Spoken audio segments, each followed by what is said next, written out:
Friends, in just a few moments, we are going to begin the service. This is Margaret Aronin.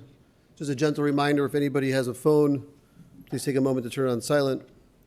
Officiating our service today is Rabbi Chaim Tversky.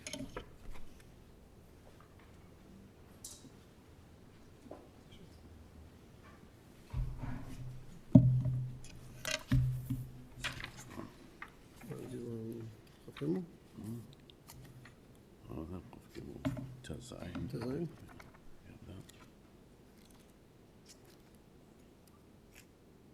I can bring up the full one. Want that one? Yeah, sure.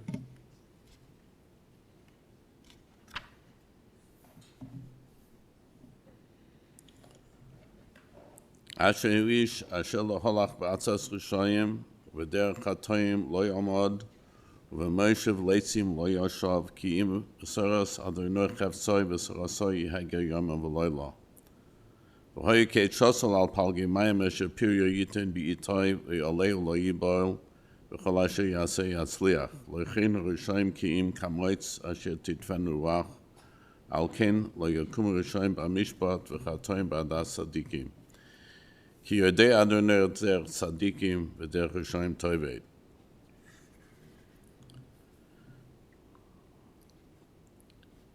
Mizmor David, mi Adonai mi yogem b'halecha, mi yishkem b'har kodshecha, cholech tamim u'poel tzedek, tovei emes b'vavoi, l'rog al Rishonei v'lo yaseh l'rei ra'a, v'cherpa lo yinasa al kroivoi. Nivzeh be'enov nimas v'es yirei Adonai yichabed. Nishba l'hara v'lo yomir. Kas v'lo nasach b'neshech v'shechet al noki lo l'kach oise ela lo yimat l'yolam.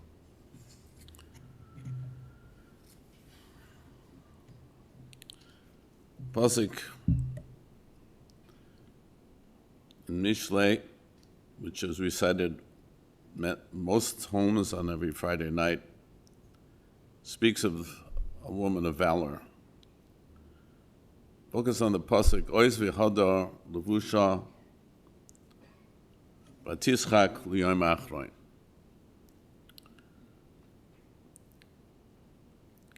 Pasuk in Kehela says, Tov shemen mishemen tov, v'yom maves miyom havoldai.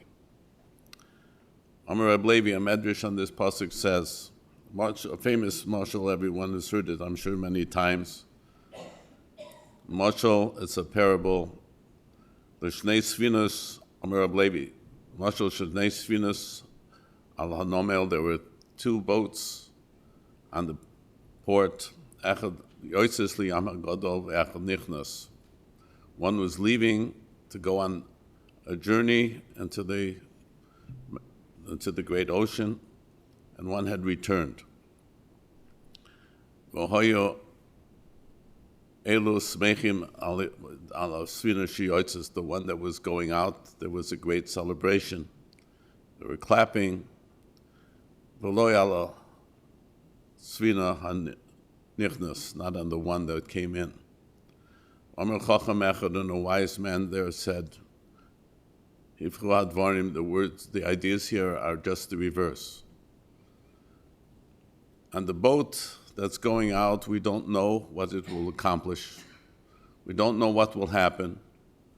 But on the one who's returned, that's a successful journey. It has accomplished. And that pasuk, we celebrate the birth of a new child, and we mourn the death of a tzaddik and a tzaddikis. Pasuk, the Gemara in Gemara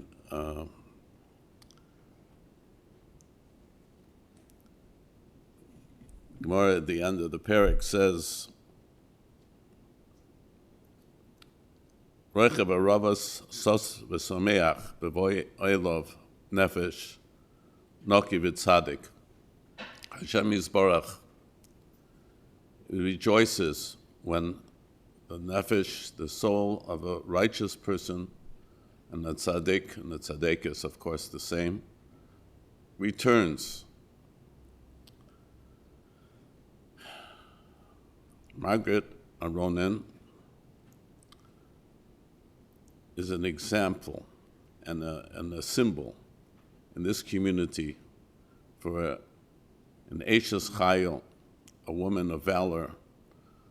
She was born in a decade that Torah and mitzvahs was on a low scale in America. And it continued for several decades. The Fran family from Seattle was a pillar of the community, a stalwart home of Torah and mitzvahs. She went to New York to continue her studies in Stern College. And my aunt found a shidduch for her. My aunt Fegi, the daughter of the Foltechana Rebbe, and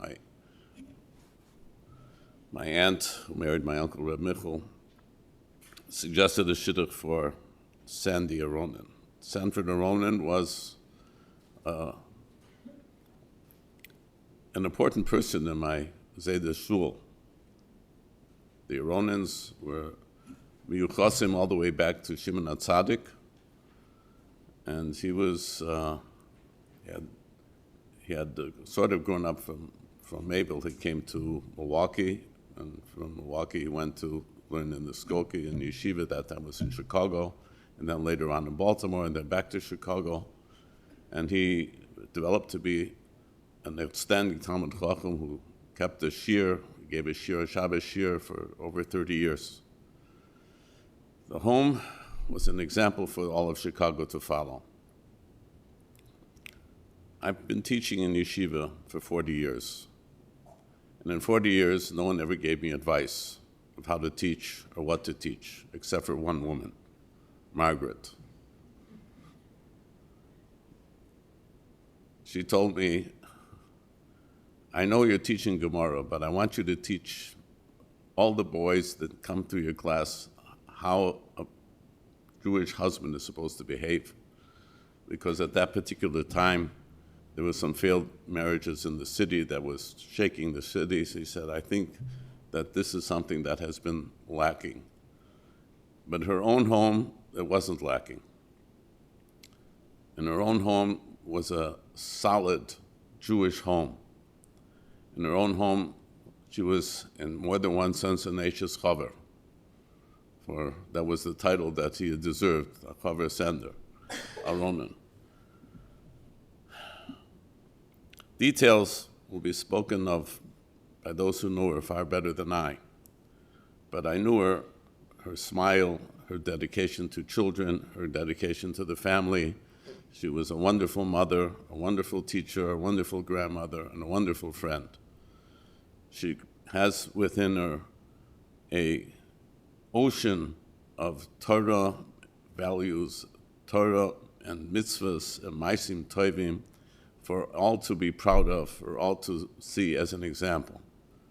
In that sense, we are saddened, but the Rabbanu Shalom is so happy to bring in a nefesh tzaddik v'naki. I call upon the Maspidim first. Rabbi Frank.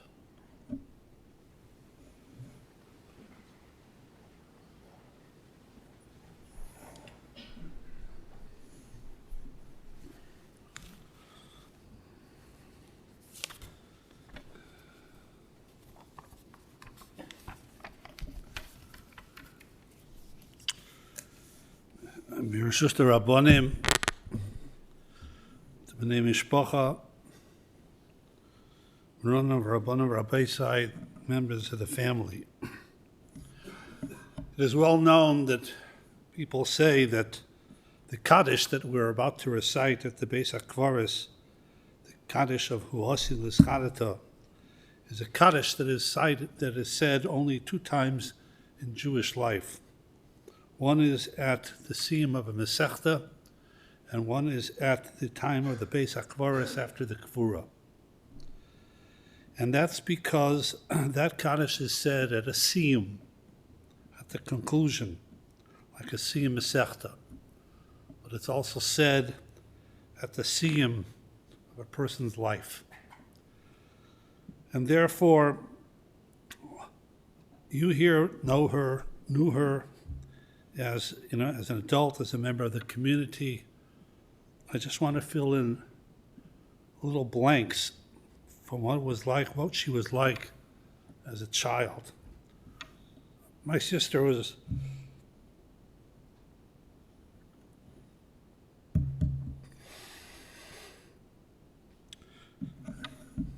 about 3.5 years older than me. So my observation were as a child was I was a young kid. But I do remember that she was as close to a perfect child as you can get. I don't remember, except for one incident, giving my parents any agmas nefesh. She was a good kid. I remember one incident at a breakfast that my mother got angry with her. That stands out in my mind. That's because that was the only time that I remember. She was a good daughter, she was a good child. She didn't give any sorrows to my parents. And even when she went into teenage years, and usually you have difficulty with teenagers, she was never like that. She was always a very good daughter and always a very good kid. And she was always a very good student. She graduated valedictorian from the Seattle Hebrew Day School. She always did what she was supposed to do. You know, the Rebbe Shalom sends us on a shlichus to this world to accomplish things. Whatever stage of life, just like a Masechta has many prokim, has many chapters, a person's life has many chapters. So her chapter of childhood was excellent, was without blemish. Her life, her chapter as a student was the same thing. She was a good student, gave her parents nachas. So she graduated in Seattle Hebrew Day School. It was 9th grade, that's the way it was in Seattle. And like almost everybody in the school, she went to James A. Garfield Public High School. But then the question, what, when, where? University of Washington, like everybody else went? Or to go 3,000 miles away to Stern College for Women. So she and my parents both decided that that was the right thing for her to do. And that set her on a path that really shaped her and formed her. My parents, this was before, quote, the shidduch crisis. Everybody just got married. But my parents were afraid. They're 3,000 miles away from my sister, who's going to make shidduchim, So my parents picked themselves up and moved to New York. My parents hated New York. To go from Seattle, Washington, and visions of Lake Washington and the Cascade Mountains, to go to 21st Avenue and 82nd Street in Borough Park in Bensonhurst, with the subways and the dirt and the filth and the traffic. But they did it, because that's what was needed. And as a result of that, as Rabbi Twersky mentioned, here you see the Yad Hashem Mamish, because it was their move to New York which created her shidduch. My father was a Yekish Yid. He was a shul Yid. He had no shaykhs to Shtiblach, no shaykhs to Hasidus. Just didn't exist. But the Fultich Hanarov, Rabbi Stein, was 2 houses away from us. And we just used to daven there Friday nights. And the Rav, the Rebbe, was very kind to my father. And my father felt comfortable there. As Rabbi Twersky mentioned, his Adim, his son-in-law, was Rabbi Michael Twersky, soll gesund und stark sein, and his wife was Vegi Twersky. That's how the Shidduch came about. Think of the hashgach of that. And because of that, that set the tone for the rest of my sister's life. It wasn't a given in those days that you married a Ben Torah. It wasn't a given that you married a yeshiva guy. But because of that move, and because of that situation, and because of that proximity to the Rebbe and his family, Margaret married a Ben Torah. She married a yeshiva guy.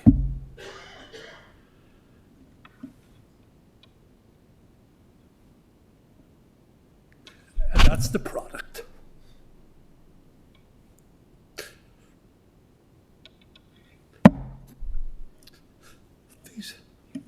These B'nai Torah, B'nai Torah, are the product of that Shidduch. Margaret Aronin, Margaret, Fran, and Sandy Aronin.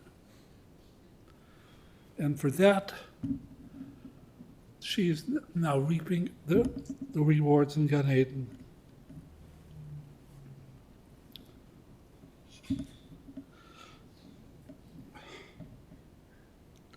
She was an excellent teacher. That was another chapter of her life. She was a devoted teacher. She was a second grade teacher. And the care that she took for each child.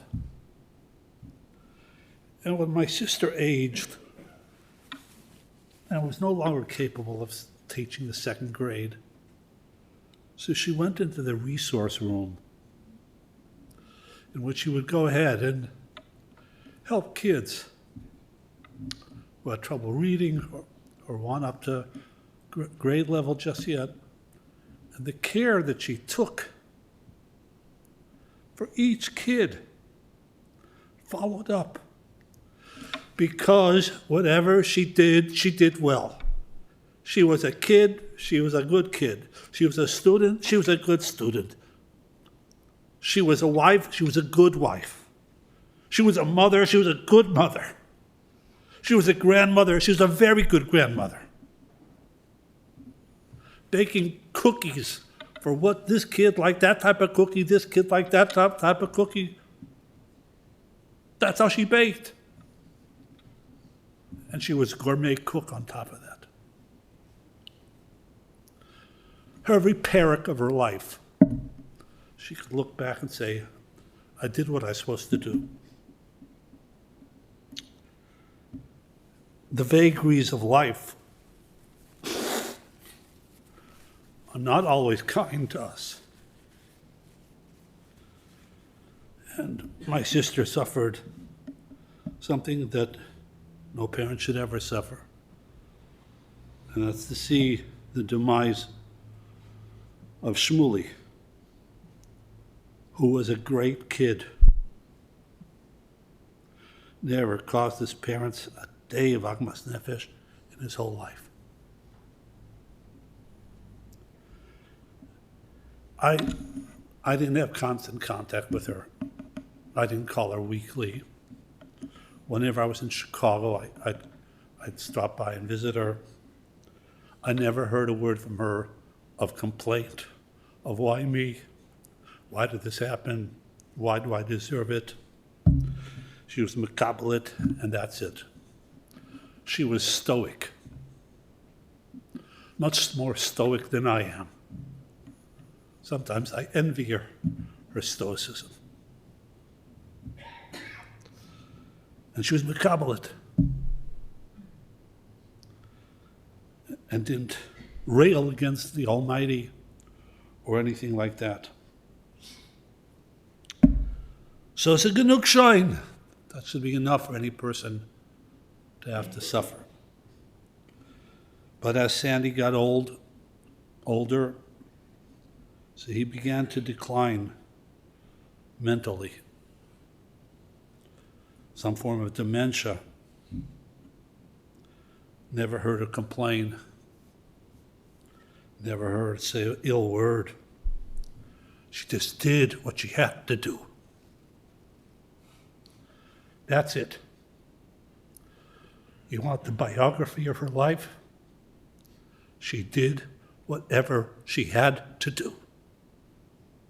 As child, as daughter, as student, as teacher, as wife, as grandmother, as great-grandmother. Everything. She did it. She did it well.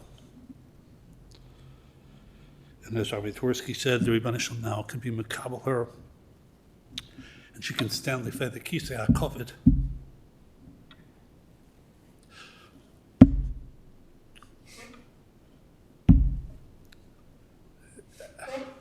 And she could say what we all hope to be able to say. Oh, si shlichusi. I did what you sent me down for, to the best of my ability. Tehi zichra baruch. L'chi b'shalom. L'chi b'shalom.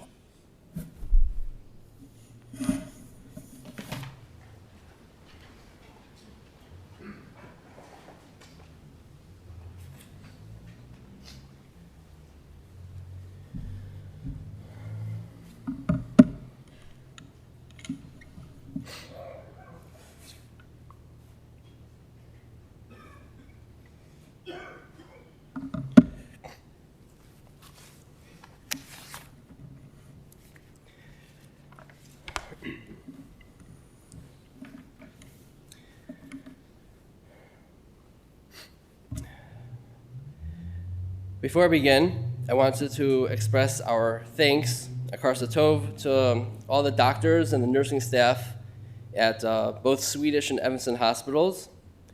The care and the sensitivity and respect they showed to us during this trying time was truly amazing. They went above and beyond for us, and we were truly thankful.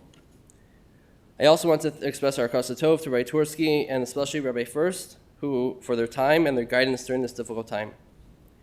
And I also want to publicly thank my siblings, my brother-in-law and sisters-in-law for everything that they've been doing over the past year to help my mother and my wife as well. I stand here faced with a daunting task.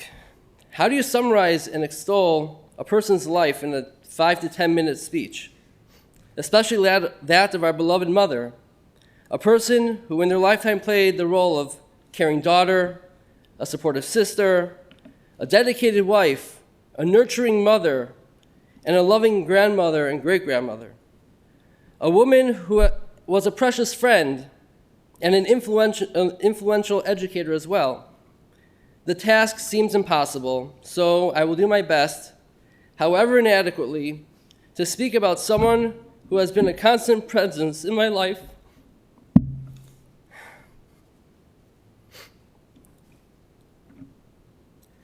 My mother, Malka Fega Basta Tzvi. When we think of a stereotypical Jewish mother, a few things may come to mind. Perhaps a pot of chicken soup, a thick Staten Island accent, and a ton of Jewish guilt.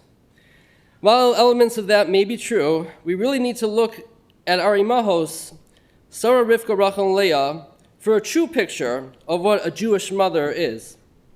The imahos all shared a common trait, that of showing love and concern for their children, not only in the physical sense, but spiritually as well.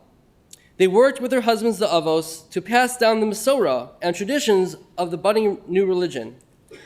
Jewish mothers for generations have continued on this derech, and my mother was no exception. My mother, first and foremost, was a nurturer. She saw the strengths in each of us and did her utmost to be supportive of those strengths and help to develop them. She saw my brother Shmuley's affinity for math and made sure to hire tutors to help him develop those skills. She guided my sister Shelley to her early childhood career. She saw my sister Shani's creative talents And because she didn't drive, my mother took 3 buses in order to bring her to our class. Those are just a few examples of her proactively developing our unique strengths. She always made sure that we were physically comfortable and taken care of. As young children, she took care of us when we were sick in ways only mothers can do. She readily allowed me to climb into her bed, letting me nap there on her favorite feather pillows stuffed with goose feathers from Europe. I vividly recall when I was younger and suffering from a migraine and feeling nauseous, how she cupped her hands under my mouth as we frantically ran to the bathroom at Zelig's on the way back from a trip to Milwaukee. This happened a few times, and we never quite made it to the bathroom. When I had an outpatient surgery, she patiently waited for me to pass the benchmarks to be released, while my father was itching to get back to work. She showed this concern even when we were adults. If I even mentioned how I wasn't feeling good or had an injury, she would show genuine concern, often advising me what medicine to take or pleading that I go see a doctor. Even when we weren't sick, my mother was always thinking of ways for us to have a good time. She was the one who accompanied us on our outings during school vacations. She would bravely put the worms on the hooks when we took our annual trip to Fisherman's Dude Ranch for trout fishing. An avid sports fan, she braved the elements in April to see the Cubs lose at Wrigley, usually blaming herself for the loss for watching the game. Parenthetically, she also blamed herself for the Bears' losses as well. This nurturing instinct extended to the foods and meals she prepared. My mother's cooking talents were well known, as friends and relatives frequently found themselves at our table. People were always amazed at the unique and succulent dishes she was able to prepare. The creative desserts she served at the end just added to the culinary experience. Her Thanksgiving dinner was legendary, which always included the little pilgrim figurines on the table and the burnt menu featuring items such as Mayflower potato boats and Priscilla's pickles. But it wasn't just the food that was awesomely good. She always made sure to include people's favorites, like Ezra's potato cake and Barish's banana cake, always with walnuts. Even when not serving fancy meals, my mother prepared our bagged lunches, and even when I was in high school, and made sure we had a home-cooked meal ready for us when we came home from school. Her care and concern extended to her grandchildren and great-grandchildren as well. Her home and VCR were always open to them.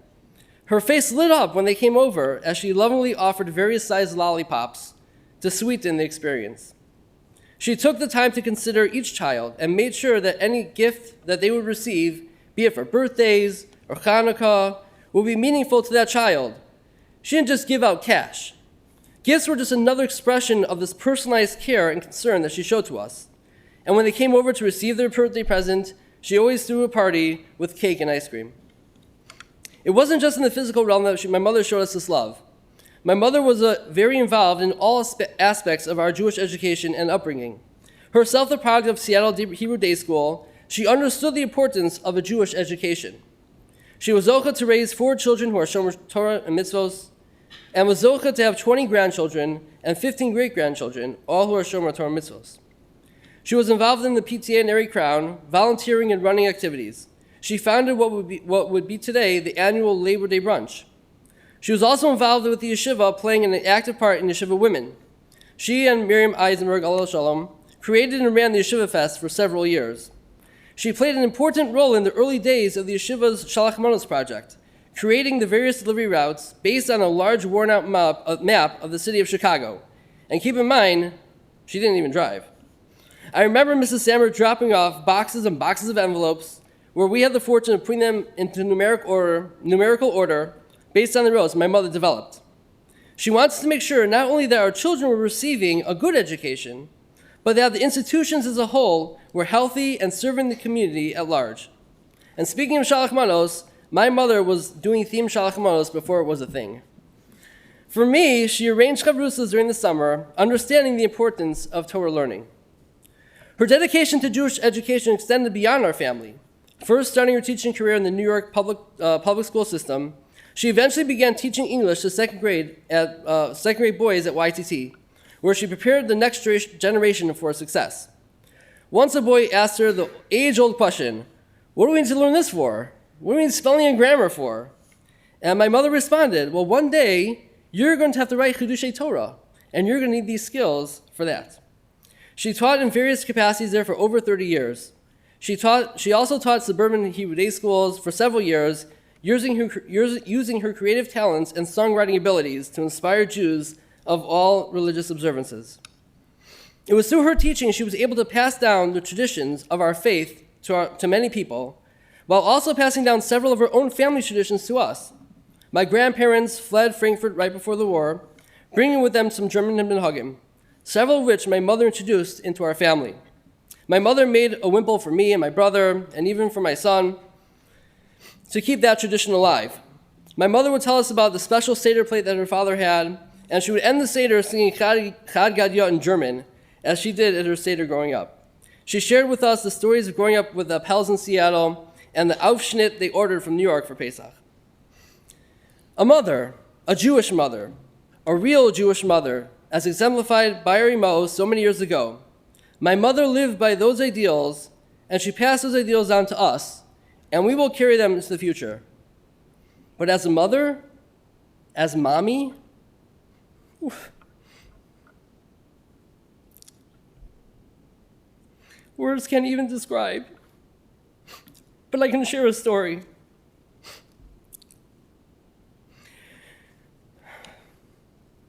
A few years ago, my wife and I traveled out of town for a procedure, and my wife needed to stay over the weekend. I was just ending shloshim for my father, so you can imagine how this may have been a little stressful time. I flew home for Shabbos to be with my kids who were staying at my sister's house, and to make a siyum mishnayos for my father's shloshim on that Sunday. When I landed, instinctively, I knew exactly where I had to go. I drove straight to the Royalton, up the elevator, knocked on the door, and ran straight into my mother's arms and broke down and started crying as the stress of the past few days were overwhelming. My mother just held me. No words had to be said, just a mother's embrace. And that is a mother, my mother, who will truly be sorely missed.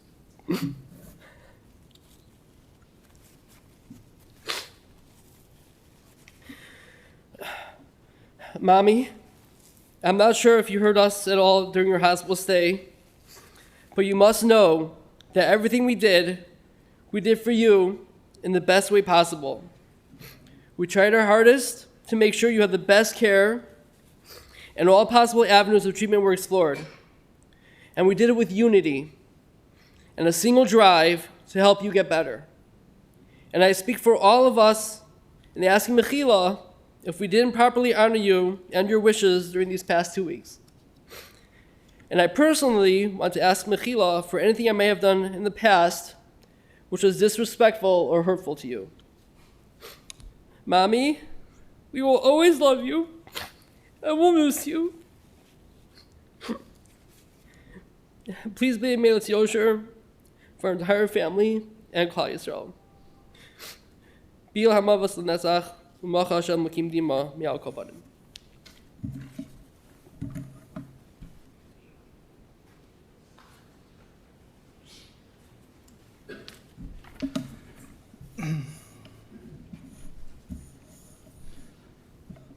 So we gather here today to remember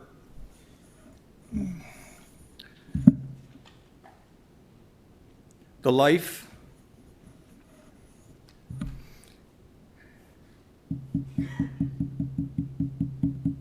of a truly remarkable woman, Mrs. Margaret Aronin, Malka Fega Bas David Tzvi. She was a loving mother and mother-in-law, devoted grandmother, Oma, great-grandmother, Omi Lali, a dedicated educator, a cherished friend. She touched our lives in so many ways.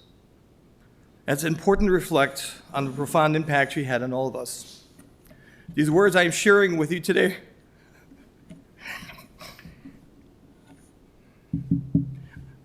are on behalf of her daughter, my wife Shelley. First and foremost,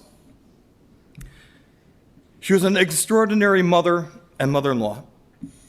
She had a special knack for making each one of her children feel loved for who they were, always accepting us with open heart and an open heart.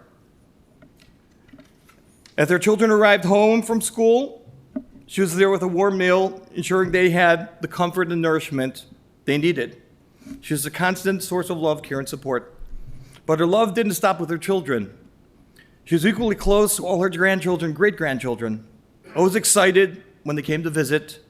She relished the opportunity to babysit, to spend quality time with them, and to create cherished memories that will be passed down through the generations. Cholin Khani and your children, Mary, Sandra Leib, Eti, and Shmuel Chaim, Zevi and Yal, and your children, Nechama, Sandra Leib and Shalom, Yosef Baruch, and Simi, and your children, Sandra Leib and Chayla, Avrami and Chai Bracha, and your children, Yehuda and Shaya. Omo loved you all so much and always enjoyed them when you came to visit her. Yehudis, Omo loved spending time with you.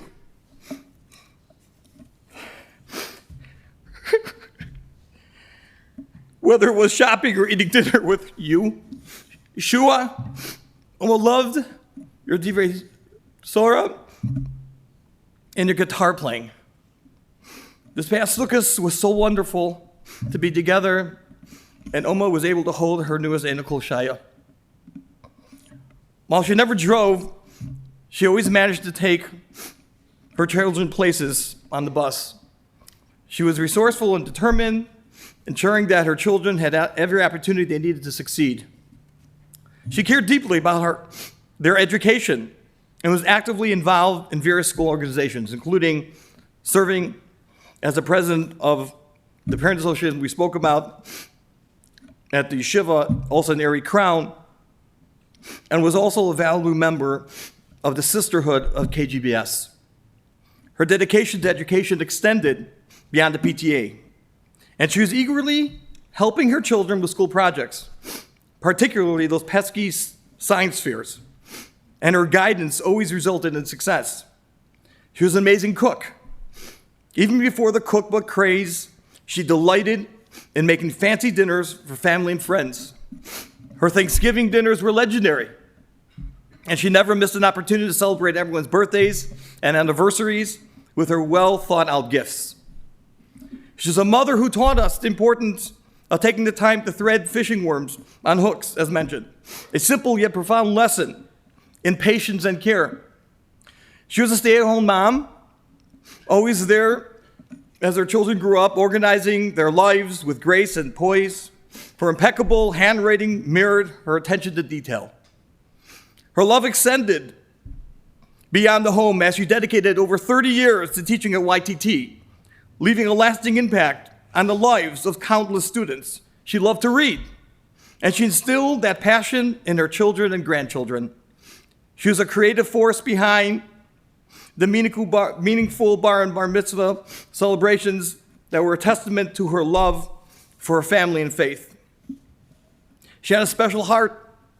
She had a special place in her heart for South Haven, and the memories of her time there will forever be etched in our hearts.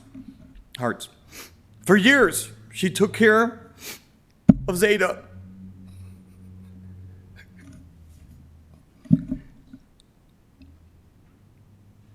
She encouraged his Torah learning, allowing him to prepare for his Gemara share he gave in Peterson Park for over 30 years. That meant time away from home. She was always demonstrating her unwavering love and devotion for him until the end.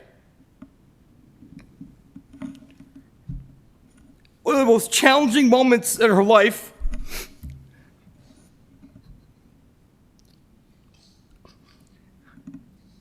was the loss of Shmuley, her eldest son.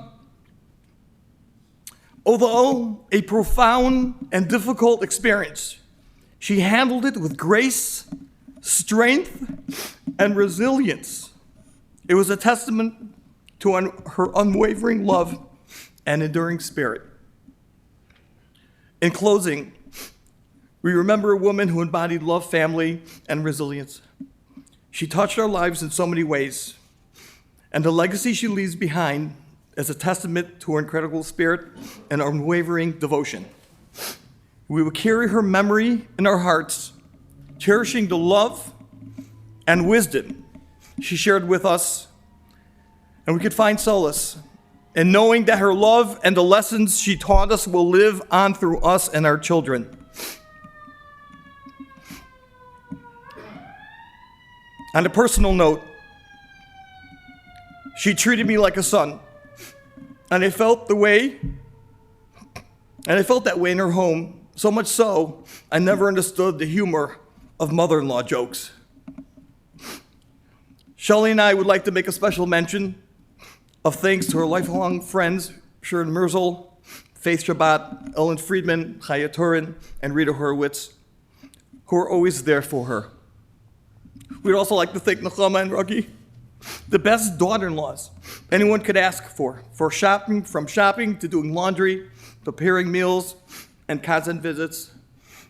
Of course, my brother-in-law, my sister-in-law, her children. Omi, Oma, really appreciated all the chesed you provided. Bila hamavas lanezach, umach Hashem, Elohim, imay Elohim panim.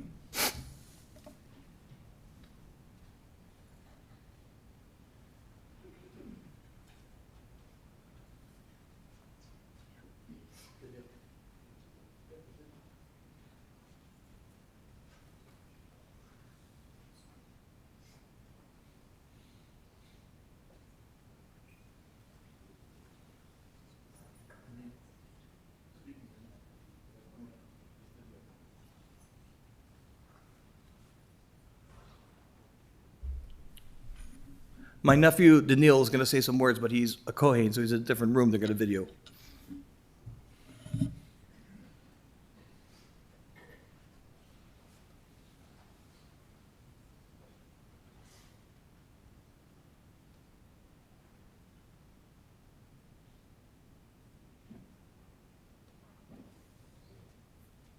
Mother or one's father or mother. That definition is only the surface. A grandmother can be much more than that. Oma was way more than that to all of her grandchildren. There's a parenting concept called unconditional love. From the moment they are born, from the moment your child is born, you love them even though they didn't do anything yet. Even when they get older and they do something they don't necessarily like, or it urges you, then you still love them. That's called unconditional love. But when it comes to grandparents,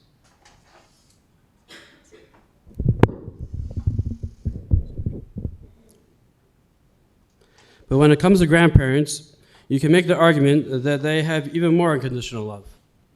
The moment their grandchild is born, they love them, and most of the time they don't see or deal with any of the hardships. So the unconditional love is always constant and never wavers. This was Oma. She loved all of her grandchildren, and she lived for her grandchildren. She was always waiting for my Erev Shabbos calls, and she would let me know how much it meant to her that I called her. And I would apologize every week that I didn't call her. But she would say, no, it's fine, it's fine. She loved when the grandkids came over, even just to play with the toys. When I would bring Mindy over, Oma would always say how nicely she plays. She was just like sitting there and just watch how she plays. She got so much nachas from us, from her grandchildren, no matter how big or small our achievements were. She always gave me the best compliments. She would say what great ideas I had, or that I'm an amazing father. Another thing about Oma is that she would always have a spread of cookies or treats whenever we would come over. And we were always amazed at how much food Oma cooked when we came over for meals. An example, a story, is back when Ezra and I were at Yeshivas Maratara, we had an in Shabbos. So we stayed by Oma and Zera, who lived down the block. Oma told us that the Kardashes were going to be coming over for the Shabbos lunch Suda. So we were very excited. Right as we were about to make Kiddush Friday night, we heard a knock at the door. Guess who it was? It was the entire Kardash family. Now, all 8 of them. Now, it was just Oma, Zeta, Ezra, and I. So that's 4 people. And guess what? There was enough food for all 12 people.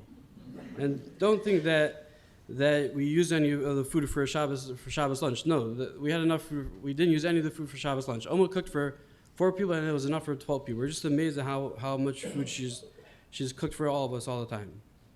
And without fail, she always had one dish for you that you liked. And she would let you know that, Ezra, I made these cookies for you.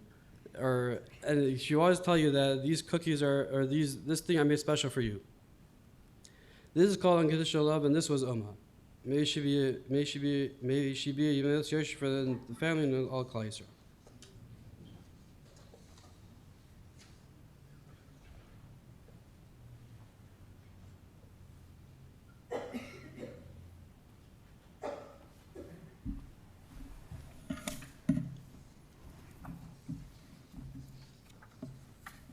Rise for Kim Ali.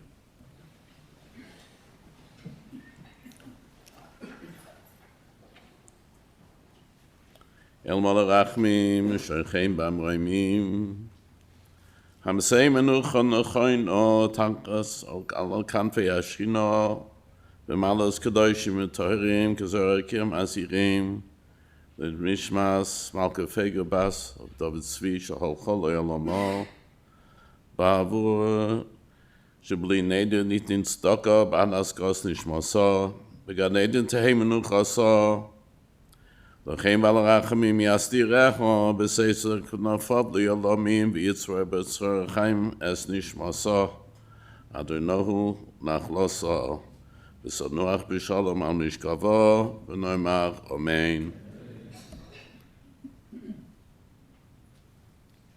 Friends, everyone can be seated for a moment. This does conclude our service here at the chapel. The sermon will take place immediately at Waldheim Cemetery at the family plot. Upon return from this cemetery, the family will be sitting Shiva at the Aronin residence, 6800 North California, apartment 2J. Information will be forthcoming with times on our website and perhaps an email from the center.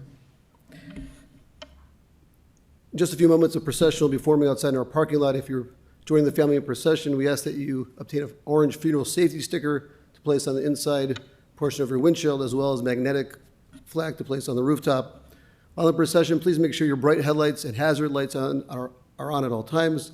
Please drive as closely to the car in front of you as safety permits, and please avoid talking on your cellular phone while in procession.